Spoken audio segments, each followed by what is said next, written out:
നീതിമാനും അനുഗ്രഹസമ്പന്നനുമായ ദൈവമേ, മരണമടഞ്ഞ ഈ വൈദികൻ്റെ ആത്മാവിനെ അങ്ങയുടെ കരങ്ങളിലേക്ക് സമർപ്പിച്ചുകൊണ്ട് ഞങ്ങൾ പ്രാർത്ഥിക്കുന്നു. ജീവിതകാലത്ത് ചെയ്ത സൽക്കർമ്മങ്ങളുടെ യോഗ്യതയാലും അർപ്പിച്ച വിശുദ്ധ കുർബാനയുടെ യോഗ്യതയാലും പരികർമ്മം ചെയ്യപ്പെട്ട കൂദാശകളുടെ യോഗ്യതയാലും നീതിമാന്മാർ അന്ത്യവിശ്രമം കൊള്ളുന്ന നിന്റെ സ്വർഗീയ ഇടത്തിലേക്ക് ഈ ആത്മാവിനെയും പ്രവേശിപ്പിക്കണമേ എന്ന് അങ്ങയോട് ഞങ്ങൾ പ്രാർത്ഥിക്കുന്നു.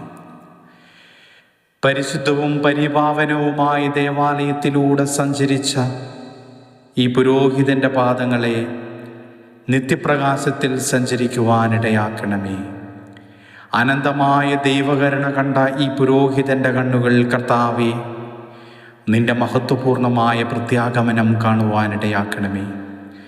ദേവാലയത്തിൽ നിന്റെ സ്തുതിഗീതങ്ങൾ കേട്ട ഈ പുരോഹിതൻ്റെ കാതുകൾ കർത്താവേ, നിന്റെ ശിക്ഷാവിധിയുടെ സ്വരം കേൾക്കാതിരിക്കട്ടെ.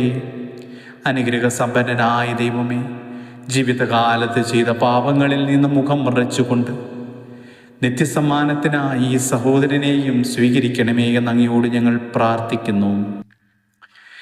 നീതിമാന്മാരെ കർത്താവിനെ വാഴ്ത്തുവിൻ.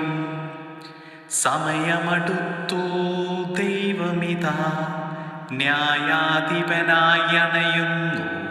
സ്വീകരണത്തിനൊരുങ്ങിടുവിൻ, സൽകൃത്യങ്ങൾ ചെയ്തിടുവിൻ. പരിശുദ്ധന്മാർക്കവനേകും നിത്യാനന്ദവും ആശിഷും.